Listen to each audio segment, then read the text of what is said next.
People have no idea this stuff. So Gonna shock a lot of people.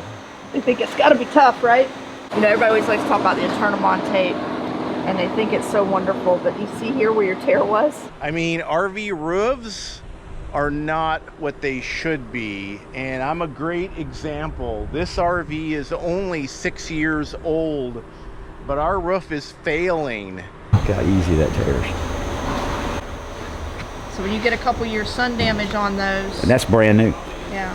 Wow. So once it gets a little snag, We went to the RV roof experts to find out the biggest mistakes that RVers make with their roof. Some of these are very simple to make, but very costly. Plus, we've got many tips on how to take care of your RV roof, maintenance, cleaning, and more. I'm Tom, And I'm Cheri. and we're EnjoyTheJourney.Life.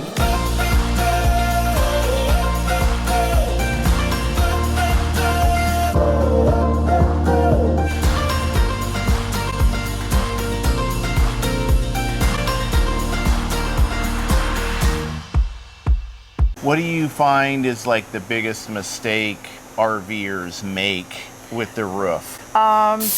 listening to people on the internet and putting Eternabond tape over existing leaks. Okay. And there's a lot of different trade names, versions, but it's the real sticky tape. If you already have a leak and you use it and you use it long term, it traps the water. So your roof never can evaporate or dry out. Ran into something. That wasn't me. Was it you? That was the previous owners, but yeah. Probably because of what we're doing. I'm just gonna try and bend it back into shape. Okay. But like whoever did this originally could have probably turned it in on insurance and got a new roof. If it damaged that. Yeah, I don't know what they did. They ran into something. You know, everybody always likes to talk about the Eternabond tape, and they think it's so wonderful. But you see here where your tear was? I mean, it's not the best long-term patch solution. No, so that patch from the original owner is already failing. Yep, because there's the hole right there. It was already flipping up. It's not even stuck on the edges. And so that causes a lot more damage than people realize. It's a good temporary patch, and we've seen it in models where they do it at the factory level, and there's never been exposed to moisture. It does help prevent, but if you've had a leak, it is not a long-term option. It's And not that a was good idea. Eternabond. Eternabond tape is the most common trade name you hear. Right, and I think we had some You of had that some on the side. And, on a patch. Yep. And we showed you where it was already peeling up on the side, but people think, put it on there, they forget about it. Right, so we bought the Grand Design Momentum RV secondhand, and the previous owners must have ran It into looked a like they tree hit some or on something. the side, yeah. Which I think a couple of the guys mentioned that our problem back here they thought was maybe a tree branch. Yeah, it was a little bitty nick. It was like, you know, 1/8 of an inch little nick in the membrane, and that's where all that water damage came from. It's like it's almost not even perceptible sometimes, and maybe I guess that's sometimes you don't see the issues. And that's what we see a lot, and that's why we always tell people walking your roof and being familiar with changes. There's other styles where you'll notice it wrinkles before the wood ever starts to rot, because if water's getting in, the glue lets loose. So walking your roof and knowing what they look like normally is a big help for finding things before they get expensive. How many of you, now be honest, how many of you bother to check your roof on your RV? So Jennifer, how often should an RVer inspect their roof? I would say after every trip to look for nicks, because you don't know what you might have gone underneath that you didn't realize. But I wouldn't go more than a couple months, especially if you do have one of these ones that have those vacuum bonded roofs, because it's Luan and it's only 5 millimeters thick, so it doesn't take long for that to start to just wrinkle up. And that's a good visual indicator on these flatter roofs. If you start to see the roof wrinkle, that means that wood has gotten wet and the glue is let loose. Might be a little harder sometimes to spot on things like these fifth wheels, but if you walk around like when we inspect a roof, you'll see us out there with our foot like pushing in corners and around components. That's the easiest way to find a little soft spot, mushy spot on a typical rubber roof. I think some people are afraid of getting on their roof, like 'cause they're like afraid I'm going to damage it walking around. They're a lot harder to damage than you think as far as walking on them. I know they nick, they can nick as they get older fairly easy, but I have never, except for there was some bad roofs put out a couple years back that the rubber didn't cure right. You'll hear people say they're melting or whatever, but they look like dragon scaly or crocodile skin like thing. But those are the only ones I've ever stepped on and you leave a footprint or hurt the actual roof. Most of them are a little bit tougher than that. I mean, as far as walking and inspecting, you should be okay. Is dancing on the roof okay? Don't go there with your golf spikes or something on, but for just normal walking, they're usually, unless they're old, like they've already got a problem. But if you got a fairly new camper, you shouldn't hurt it walking on it. So we'll say that's another RV myth, is that you shouldn't walk on your RV roof. You have to. You do, and then what we're seeing now, kind of like what they did with the car industry, where they quit putting your serpentine belt diagram and stuff in your car. They're trying to make you come back to the dealership. We're seeing where they're not putting ladders on more and more of them, and then they're kind of forcing you to have to come back to the dealership to get those kind of routine inspections done. And then when you don't do those routine inspections, the manufacturer's going, oh, well, you should have been checking your caulking. And you're like, well, I can't get up there. And they're like, well, that's not our problem. Like they're creating that vicious cycle of getting out of work. And you're actually saying that your roof should be checked a lot more often.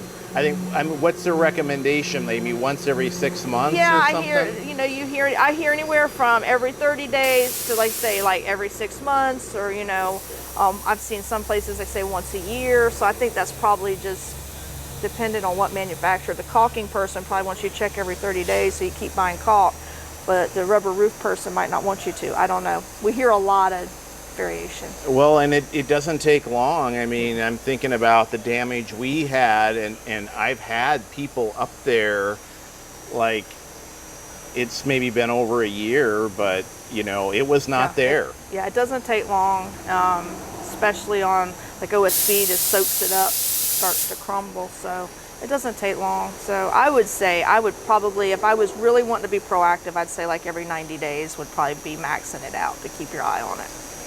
Okay. Definitely don't put it in storage for 5 years. We see that all the time. People put them in storage, never go back, and it sits there for a couple years and then everything's just rotted out, damaged, mildew, because if you do have something. Especially not covered storage, right? Yeah, and in Florida you have a lot of uncovered storage, for sure. Yeah, I mean, I guess the sun is one of the worst things for anything. UV eats everything up. So then maybe if you're doing long-term storage, you need to do like a cover? I would. Now, if you can get into like actual covered storage where it's like a carport, is probably the best. A lot of it has to do with weather. When you get the like cloth covers, in Florida we see that cause a lot of problems with trapping humidity inside and making everything inside mildew. But you might not have that problem in Arizona where you just need the UV protection. So I don't think they're a good, the big old like car cover looking things are a great universal option, because that's what we see in Florida a lot, is it cops that, and it's probably the same thing in like Georgia, Louisiana, anywhere with high humidity, they kind of can counteract and cause your inside to mildew. Okay. But they would be good for UV, but that's what we see a lot here that happens with those. Are there types of RV roofs that are better than others? They all have like plus and minuses. Like a fiberglass roof is going to be better for those low-hanging branches. Stuff's just going to kind of skid around on it. But their problem with them is people think they don't have to maintain them because it's one piece, but it has caulking too, just like the others, and they crack. They'll get spider cracks with age. So they're tougher for your low-hanging branches, but they have problems more in the future with the gel coat and stuff and deterioration. So none of them really are perfect. I mean, like even with our roof system, people don't like the fact that you might have to come back if you do a major, like a fan change out or something. So that's a con to some people. So every roof kind of just has pros and cons depending on your lifestyle, how often you want to look at it. Any other mistakes that RVers make with their roofs? Using silicone based or whatever the newest fad is this year of rolled on coatings. When you roll stuff on a roof, there's a lot that aren't compatible. Even though everybody's using it, a lot of them peel and fail within a year or two. But people think because they've put this product that's supposed to last 30 years that they're good, and they don't go up and look.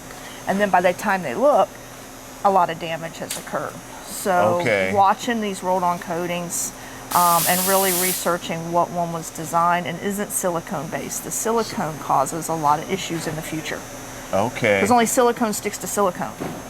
So if you put it on your roof and then you're trying to do something later, a lot of them, if you read the fine print, it says it's not made to stop leaks.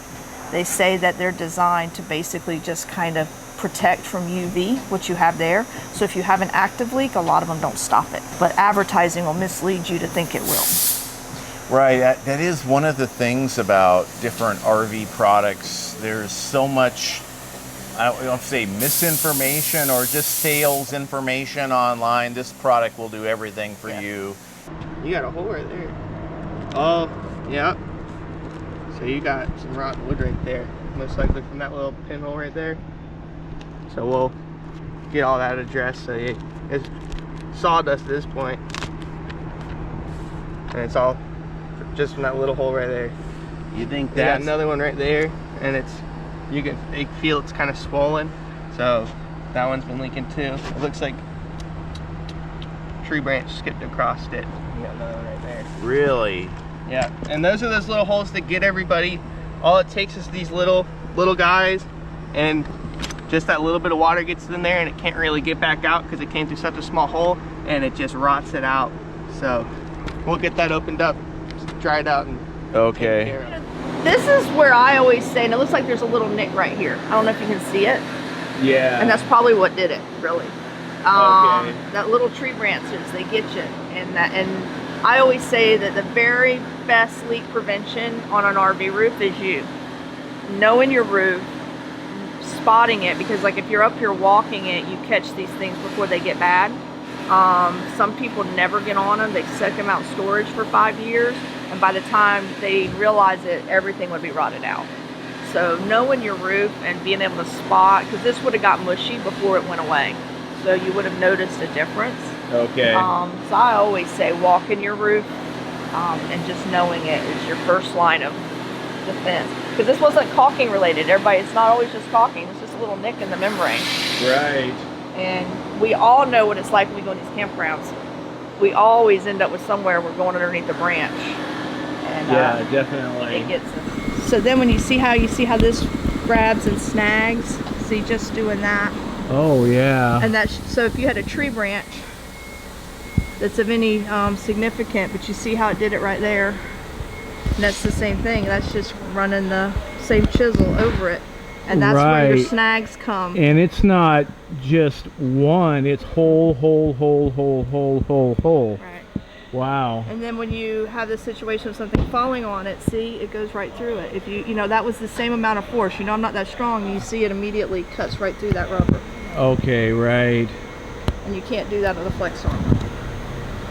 Okay. That's usually, if you've managed to puncture a flex armor roof, you have a lot more things you're worried about than your roof. Interesting. That's a great example to see the difference. This is, it doesn't seem like it would ever justify being on the roof of an RV. It's just not very tough material. It's not.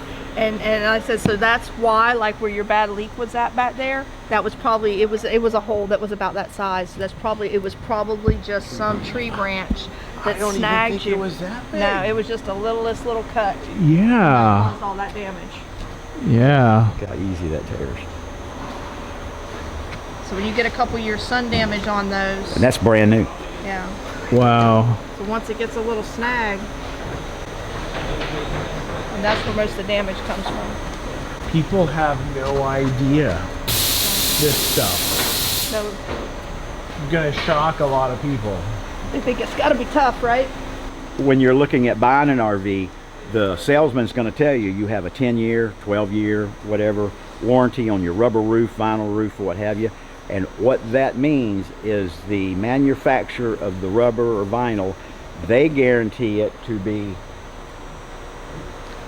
stretchy like this. And it will. If nothing ever touched it, it would stay like that. The caulking only lasts 90 days. That's all they guarantee caulking from the day they build the camper. They guarantee it not to leak for 90 days, and that's it. Wow. So people think they got this long roof warranty, and that's... Yep, the material, if it doesn't get cut with a tree limb, they guarantee it for 10 years. And if a tree limb never hit it, it would probably last that long. But the caulking, 90 days. But even then, their warranty isn't for impacts. Their warranty is just that that membrane won't fail. Yep. Like, they don't promise that a tree limb won't puncture it, you know. And so they're just saying that that roll material was good. And as long as it's intact, it won't leak. I know that we get a lot of people always ask us about the screws behind this trim. So when we do a flex armor roof, we do always take this trim out and make sure that your screws are good, they're not rusted, and we clean it out. But we put the trim back because it makes a better finish. Grand Design, you have a little bit older one, so it's not a problem, but a lot of the newer Grand Designs, they haven't been putting very many screws back there, and the gutter's been coming loose. Really? So that gives us an opportunity to make sure there's screws in every piece of that trim. They did actually find some loose Yeah, I on heard that Dave Reese side. say something. So that's been a real common thing, but I think the factories have just been kicking them out is the problem. This was your small leak. And notice it was like a little nick in the rubber somewhere right here, and it just spreads. One advantage with Flex Armor, we don't have to resheet your whole roof. If you get a new rubber roof to make the glue work right, they usually have to resheet the whole thing, and we can do patches. So that saves the customer a lot of extra expense. That's why a lot of times you'll hear like it's $15,000, $20,000 for a new rubber roof. They have to resheet it, recut out all the holes, do all that. And we don't have to replace the wood unless you ask us to for some reason, or it's been rotted. Okay. So and that's you're another actually able to put it over top the old roof as well. Yeah, and if it's in good shape and there's no water damage and it's adhered, we like to do that because it's a better finish as far as, because this dries so fast, it will mimic what you're spraying over. So you'll have some texture when it's the OSB or the plywood. And so if we can keep the membrane, it just helps keep a smoother finish. But some customers were willing to pay and resheet. Like I said, we just don't do it as default because most people are paying out of pocket and we're trying to help them keep it affordable. Okay. A lot of people always ask why you don't use marine grade plywood. You don't want to use pressure treated and all those chemicals, and they're heavy because of all the chemicals and moisture in the wood. So that's why you will not see places using pressure treated or marine grade plywoods. What would you say the biggest cause of RV roof leaks are? Little nicks that you don't see, and when you have a flatter roof, like this Grand Design has a curvature, so it's real good, but when you have flatter roofs, the four corners, water wants to sit, and caulking doesn't like to sit underwater, so it'll seep. It won't be a leak you actively see, but it's kind of seeping and keeping the wood wet, and eventually it rots out. So if you're considering buying a different RV or a new RV, then... Anything with a curve is always better. Okay. It lets it dry out, it doesn't let water pond, and the worst offenders of having a flat roof are high-end motorhomes. That's probably one of the biggest offenders. And so an RV roof myth would be high-end motorhomes have better roofs than... They have the exact same kind of roof as everybody else. There's no difference on those high-end motorhomes. Unless you start getting into something really like Ford Travel, some of the older Ford Travels, they don't even have caulking. They actually use the butyl tape. It's more of a solid fiberglass roof, but they don't make them like that anymore. So kind of But yeah, no, your Integra is probably, like if you go buy an Integra right now, it's probably a worse roof design than this fifth wheel. You can fix this, you have trusses, you can put in new plywood, and you can't do that with those Integras. Right. Or higher end motorhomes. You were saying that actually, so not only are the high-end motorhomes not any better, they could be worse. Yeah, they have what's called vacuum bonded, so it's styrofoam glued with wood on each side, and that's what gives the strength. There's no trusses, so if you get a leak, that wood lets go and it starts to sink, and at a certain point you can re-laminate, but there's a point where you just have to either go back to the factory and have a whole new assembly, or pay somebody to go put in trusses, redo, I mean, they have to rebuild the roof structure. A lot harder to fix than most fifth wheels.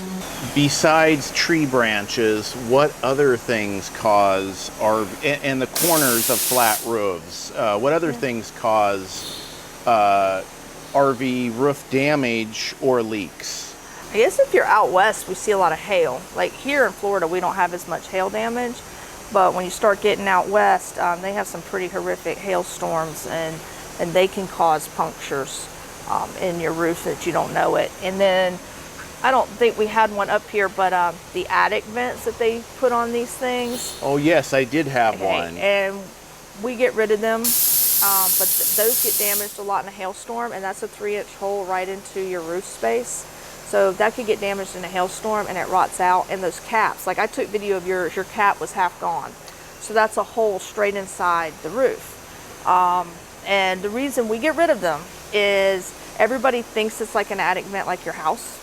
Well, your house has eaves or a fan if you don't have eaves to bring in cooler air from outside, and the hot air rises out. Well, you saw when we opened yours up, it's stuffed full of insulation. There is no airflow in these things, and there is no eaves for cooler air to come in to force hot air out. So we get rid of them because of the fact that it's just a big hole into your roof that can cause damage. It's another RV myth. Yes, and you know, I was looking back. I really think Grand Design is the one who started them. Like I was going back trying to look at old videos and pictures on when we first started seeing them, and I think it was Grand Design. So I think it was more of a marketing thing of, hey, we have something that guy doesn't. And people love to attack you on the internet about those attic vents. And I say if they're needed, they would be on every camper. And they're not. They're only on certain fifth wheels. They're not even on all fifth wheels. And fifth wheels are the only thing you'll see them on. So it's not like a sewer pipe where you need air to be able to come out for your holding tank to fill up. And every camper has those. You don't see attic vents on but a couple brands. Well, that doesn't surprise me. There's so many things they do in the RV industry that you just ask, why are they doing this? It doesn't make any sense. Yeah. And it's like, oh, because somebody started doing that 20 years ago, everybody's just doing it just because. Yeah, so we see that with the attic vents, and every commercial or residential roofer in the world will jump all over you on the internet about you have to have it. And I'm like, well, no other campers have them, just a couple of fifth wheel brands. And it's not only a myth, it's causing problems. A lot of problems. And you have a lot of people who don't get up there, and they call them, I think they call them a mushroom vent cap or something, mushroom vent, but those caps seem to deteriorate faster than a lot of the others. Yeah, I think mine broke recently, but I had no idea that it was just that opened up my roof to water. Yeah, I had no idea. Like if your sewer fixture, if you lose one of those caps, at least the majority of that water is just going down in your holding tank. But with those attic vents, it's straight into your insulation, gets wet, it's holding the water. And so it's just gonna keep rotting out your ceiling, and it's just mold, everything, because it's just right there, it holds it. Yeah, that is... So yeah, I don't know why they do that. So you mentioned it's important to walk around on your roof. That kind of checks for those soft spots, right? Mm-hmm. What else should RVers be looking for when they're inspecting their roof? Well, if you have a fifth wheel, and I know everybody's been seeing it a lot online, if you have a fifth wheel and you see wrinkles anywhere between your front and your front AC, you probably are blowing up going down the road and you don't know it, and when you stop, it's laying down flat. So if you notice wrinkles that weren't there between different trips, that's probably what's happening. I have seen RVs with this happening as they're going down the road. It looks crazy, and they And you don't probably have know no idea. Yeah, you don't hear it when you're in a fifth wheel. You know, if it was a motorhome, you'd be like, what is all that noise? But that's the most common thing. Or we've had people come in because your front AC sits there and it has a metal frame, some of the older ones. You'll start to get a straight cut at the front of your AC, and you're like, how is this getting cut? It's blowing up, going down the road, and it lays back down flat. When it's hot, the glue sticks back down. You don't know it until it finally just tears off. So that's always a good one on fifth wheels, and we've seen an increase in travel trailers doing that too. So if you notice funny wrinkles that weren't there on the front, they're getting worse or they're moving, might be blowing up when you're traveling. Is there any particular brand that has that happen more than others, or is it just Anything probably newer? And I'm not talking like COVID, pre-COVID, I mean like 10 years newer. Okay. You know, we don't see it on the really old ones, but you see it more and more, and it's getting worse as time's going by. So almost with the poor build you see in a lot of the RV roofs, it requires more inspection. Yeah. Because of issues. The newer ones are coming in faster and faster. We used to only work on 10, 15-year-old campers when we started this, and we're doing more and more 5 years or less than we probably ever did in 20 years. Right, I had no idea at just 6 years old I would need a new roof for this RV. Yep, and I said you already had several spots. This is where you can tell they ran into something. Right, this not me. So previous owners, and so that had that Eterna Bond It tape had the tape on over, it. and it was already coming loose at the edges, and that was right where the actual cut was. And so it would have let water in. And a lot of people don't know insurance would have paid for the roof when that happened. A lot of people don't realize. That new owner, or not, the original owner should have just said, hey, this is what happened. And I know they're getting harder and harder. Insurance companies, everybody else don't want to pay for stuff, but usually if you damage the side roll, the insurance company will replace the roof. Okay, so that's a good tip. So if someone is buying a used RV and they want to know if the roof has been damaged, previously repaired, what are some things that you would look for that would say this roof has seen some, previous damage? If you notice, I hate to say if you notice that it's because it moves, because like on a fiberglass roof, they a lot of times do have some movement. As far as the fiberglass kind of pop loose, but like a lot of times we see rubber roofs that have been replaced and they just don't feel solid. And what has happened is they like went somewhere and they didn't remove the old wood, the old roof at all. They put a layer of Luan down and then laid down a new rubber roof, and it does give it a funny kind of feel or look to it. Okay. So that would be something. If something just looks odd, it might be a situation like that. If there's lots of blobs of random caulk, a lot of times that's people who found holes and have just gone and put a blob of caulk over them. We see that a lot. If they have a rolled on coating, get an inspection, because there's a large variety of rolled on coatings, and a lot of, the majority of them are not made for stopping the leaks. So a lot of times you see the coatings, they're trying to make you think that they've just put something new on it, and they're covering up a problem. So if you see it, especially fairly new, I would get an inspection. So right, that would be something where someone could say, oh, we just had this done, like it's, they could sell it as an upgrade, but it could end up actually being a problem. And one thing that we spend a lot of time trying to educate people on, when people are looking at warranties and trying to figure out what to get, ask for a written warranty. A lot of people will put lifetime, all this stuff on their websites, but when you ask for actual proof or an actual written warranty, they either won't give you one, or when you start reading the fine prints, when you see that it says like this won't stop leaks, it's just a protectant, that's where you'll find those fine differentiations.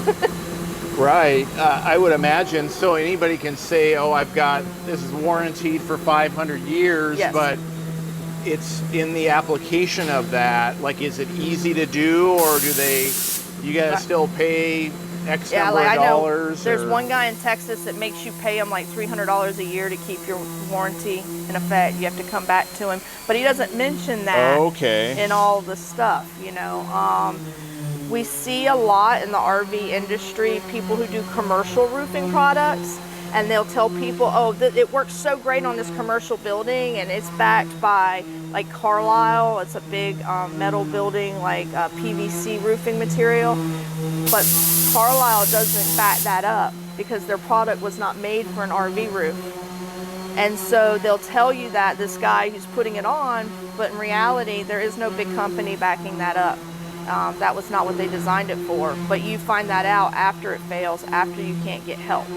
So we always tell people, make sure you really get the actual warranties. And when they tell you they're using a commercial product on your roof, I would contact that company and see if they back it up the same as they do on the original intention. So what, on a typical standard RV roof, what kind of maintenance does it need? On a traditional one, Yes. the resealing, I mean, if your self-leveling decor is starting to crack, dry up, you know, needing to replace that.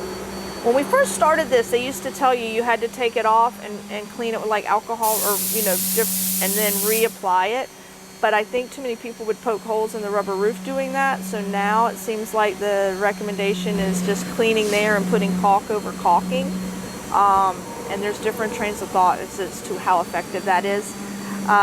If you have a lot of the rubber roofs, I know that they recommend conditioners and stuff to keep them supple, UV protectants to extend the life. The vinyl roofs are supposed to be maintenance free, so I don't think you have to do any cleaners, special cleaners or conditioners. And fiberglass probably help to keep those waxed because that gel coat just eats away on those, and that's when they start to crack and have problems. But those are probably the most common maintenance kind of items, and the caulking's the number one. And that's one of the advantages with Flex Armor. We don't have to do any special cleaners. You don't have to condition it. It'll stay just fine, stretchy. It still flexes. It's real flexible but super tough. Okay. And you don't have to do anything special to keep it that way. Okay, great.